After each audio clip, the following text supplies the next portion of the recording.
क्योंकि ये मेरिट पे फाइल नहीं है सर, इसमें मिसलेनियस अपील लगेगी क्योंकि डिक्री फाइल नहीं हुई है, इसलिए मिसलेनियस लगेगी, फर्स्ट अपील नहीं लगेगी सर। सर वो फीस मांग रहे हैं सर, वो तो मेरे पास अभी फीस के लिए नहीं है सर व्यवस्था, क्योंकि सर मेरी सारी मिलें बंद पड़ी है सर। आप पहले वकालत कर चुके हो ना? नहीं सर। तो पढ़ के जी सर। अच्छी बात है। सर ये रजिस्ट्री कैंसिलेशन का केस है सर, स्पेसिफिक रिलीफ एक्ट के अंतर्गत नीचे जिला न्यायालय में फाइल किया गया था सर, जो 7/11 के ऊपर खारिज कर दिया गया। निवेदन था सर कि हमने जो इसमें 7/11 का जवाब दिया था उसमें हमने धारा 21 रजिस्ट्रीकरण अधिनियम 1908 की धारा 1। तो वकील साहब, आप तो खुद ही पार्टी हो ना? जी सर। है ना? जी सर। आप पहले वकालत कर चुके हो ना? नहीं सर। तो पढ़ के जी सर। अच्छी बात है, लेकिन आप कॉज लिस्ट देख लिया करो। उसमें पहले तो लगाया है कि ये आपका रजिस्ट्री का ऑब्जेक्शन लगाया है कि ये आपका नहीं चल सकता है। वो आपने देखा? पहले आप उस पर बताओ। मेंटेनेबिलिटी पे सर। तो पहले आप उस पर बताओ, आप क्या काम क्या करते हो आप?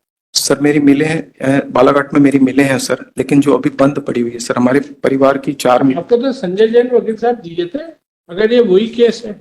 सर वो फीस मांग रहे हैं सर, वो तो मेरे पास अभी फीस के लिए नहीं है सर व्यवस्था, क्योंकि सर मेरी सारी मिलें बंद पड़ी है सर।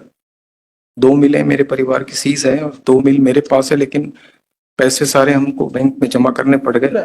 तो बोल रहे थे कि साहब फ्री में लड़ दूंगा मैं केस, हालांकि ये मेरा काम नहीं है किसी का केस किसी से नहीं, मैं मिला था सर, 1 घंटा मैंने चर्चा की थी। एक दिन कोर्ट में ही मैंने वो थे, मैं बालाघाट की विजिट से लौटा था और तभी ये लिस्ट तो सर कहना था कि साहब मैं तो, अब आपने दे दिया तो मुझे तो यही फीस हो गई कि साहब आपने मुझ पर इतना विश्वास किया। पर मैं मिला, बताया था कि आपके पास फीस के पैसे नहीं है सर मैं लीगल एड से दिलवा दे फिर आपको वकील। सर मैं मिला था, परंतु उन्होंने इसकी वो की तो फिर ठीक है, वकील साहब की अपनी वो रहती है, अपन आपको कुछ नहीं कह सकते। तो आप नहीं, देखो क्या है, आपको वकील तो रहना चाहिए। अब जैसे मेंटेबिलिटी पे आप इतना कहाँ तक वो करोगे? सो मेरा निवेदन था सर, मैंने ना नीचे भी मैं खुद ही केस लड़ रहा हूँ और मैंने यहाँ भी केस लड़े हैं और मैंने सुप्रीम कोर्ट में भी केस लड़े हैं सर, और मुझे कोई दिक्कत नहीं। आप कॉन्फिडेंट मुझे कुछ नहीं कहना, मुझे ये डर है कि कोई, तो आप सबसे पहले आप इसी पे बहस करो 624124 पे। नहीं सॉरी, ये क्वेश्चन ऑफ मेंटेबिलिटी है। अब ये इसकी क्या ओरिजिनल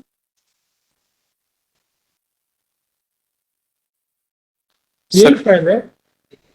ये तो स्क्रूटनी नोट कहाँ पे लगा हुआ है?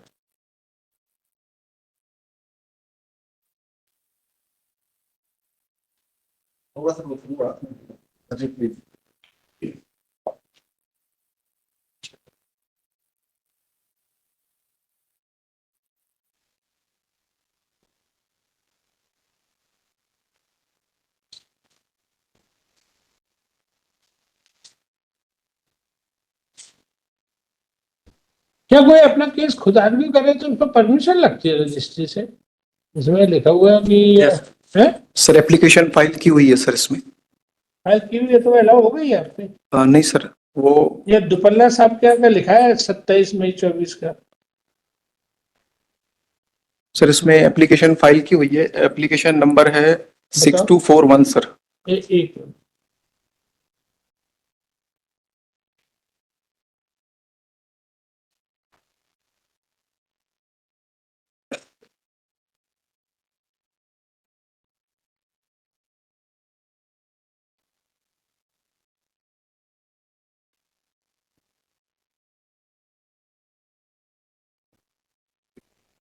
A number 624124 is pending, which is for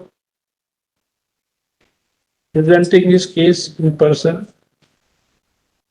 Petitioner was heard. He submitted that earlier he had much property, but he has lost all property. Person in various courts at Balaghat, High Court, and even Honorable Supreme Court. And he submits that he does not require legal aid. Therefore, after hearing him, this application is allowed and application is permitted to argue in person. एक तो आपकी ये allow कर दी है, ठीक है। धन्यवाद sir.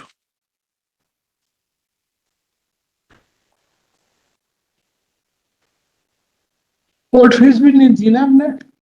Court fees में सर इसमें मुझे एग्जाम्पशन मिला हुआ, मैंने एप्लीकेशन फाइल की है सर उसके लिए। एग्जाम्पशन नहीं सर अभी एग्जाम्पशन मिला है आपको क्या? सर नीचे तो मिला था सर डिस्ट्रिक्ट कोर्ट में, यहाँ पे मैंने फाइल की, यहाँ पेंडिंग है। आपको आपको मेरे हिसाब से अलग लेना पड़ेगा सर पेंडिंग है। कुछ ऐसा नहीं है कि आपने एक बार कहीं से ले लिया तो वो हमेशा जिंदगी भर के लिए एक पास हो गया कि भाई को आप जी। कुछ भी कोई भी वो करोगे, अपील करोगे, सूट फाइल करोगे तो आपको कहीं कोर्ट इसमें पेंडिंग है सर एप्लीकेशन, इसमें भी फाइल की है सर कोर्ट फीस की। अब यार उसके लिए हमको आपका रिपोर्ट बुलानी पड़ेगी, केस जी, तो बढ़ जाएगा। सर इसी केस में नीचे 35 सेक्शन 35 में माननीय जिला न्यायालय ने मेरी कलेक्टर साहब से जांच करवाई थी और एक ऑर्डर पास किया था। सवाल ये है जी। कि जैसे मतलब आप चूंकि आप जैसे आदमी करोगे, किसी आदमी को किसी एक्स पॉइंट ऑफ टाइम पे प्रॉपर्टी नहीं है,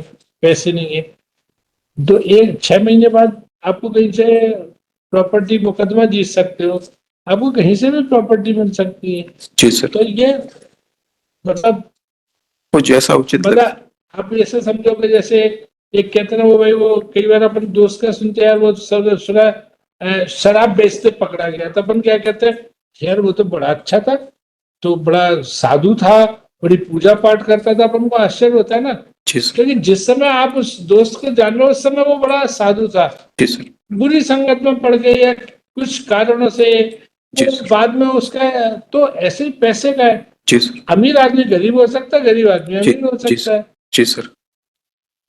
परंतु सर मुझे मान लीजिए कि हम ये सब ये काम करें, इसके पहले आप ये तो देख लो, केवल उनकी तो ये लगती है कि आपने ये जो मिसलेनियस अपील लगाई है वो हम देख लेते हैं कि उनका क्या कह रहे हैं रजिस्ट्री पर। जी sir.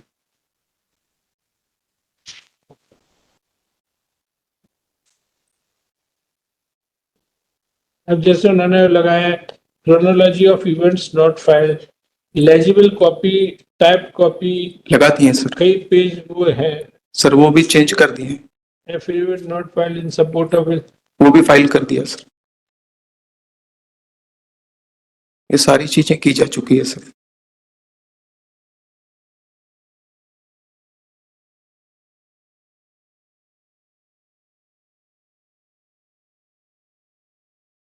and registry has raised objection regarding maintainability, and they have submitted that miscellaneous appeal under order 43 rule 1 CPC not maintainable। ये आप किस ऑर्डर के अगेंस्ट आए हो आप? सर ये एक ऑर्डर 7/11 के ऑर्डर में सूट में 7/11 के ऑर्डर में उन्होंने सूट खारिज किया, तो फाइनल मेरिट पे खारिज नहीं किया, 7/11 अलाउ करके वाद कारण अस्पष्ट करके खारिज किया। लेकिन जो हमने रिप्लाई फाइल किया था उसमें हमने सारे वाद कारण बताए थे सर, और उनका ऑब्जेक्शन था कि ये जो है वो धोखाधड़ी का प्रकरण है, तो ये कह के हमारा सूट खारिज हुआ। और हमने एक दूसरा UNCR क्रिमिनल 156(3) का प्रकरण फाइल किया था, वो इसलिए खारिज किए कि ये सिविल प्रकरण है। हमने दोनों ऑर्डर में, आप ये बताओ रजिस्ट्री में आपने बात की होगी, ये लोग क्या कह रहे हैं, क्या फाइल करना चाहिए आपको, क्या रिवीजन फाइल करना चाहिए, क्या करना चाहिए क्या नहीं, ये क्या बोले?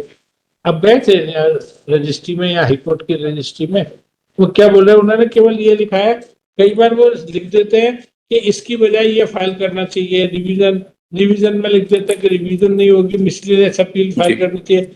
आपके इन्होंने कुछ लिखी नहीं है, केवल लिखा है कि ये मेंटेनेबल नहीं है। सर ये मेरिट पे फाइनल मैंने कुछ वकीलों से सलाह ली, उन्होंने कहा कि चूंकि ये मेरिट पे फाइल नहीं है सर, मैंने 8-10 वकीलों से सलाह ली, तो इसलिए इसमें मिसलेनियस अपील लगेगी क्योंकि डिक्री फाइल नहीं हुई है इसलिए मिसलेनियस लगेगी, फर्स्ट अपील नहीं लगेगी सर। तो इसमें लिख दो registry raise objection but that miscellaneous appeal is not maintain but is not opined what would lie therefore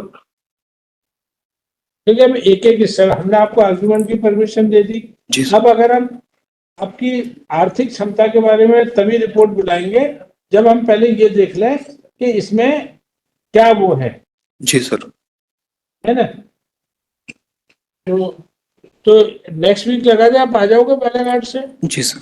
this next week with to list this case next week with clear-cut report as what proceedings should be filed against the impulse order. किस तारीख का order है वो?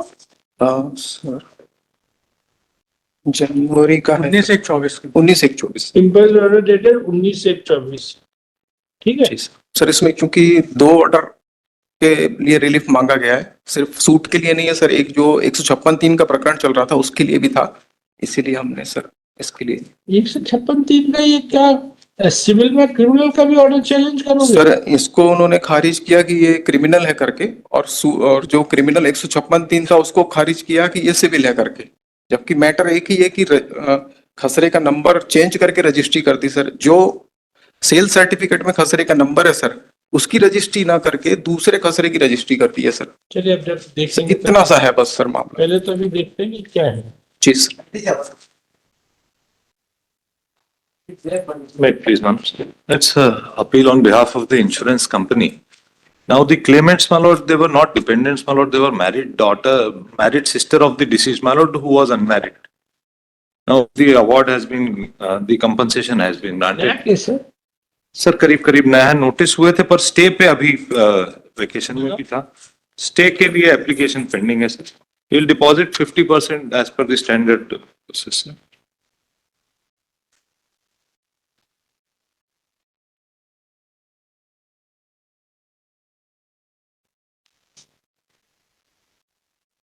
I gave you my heart.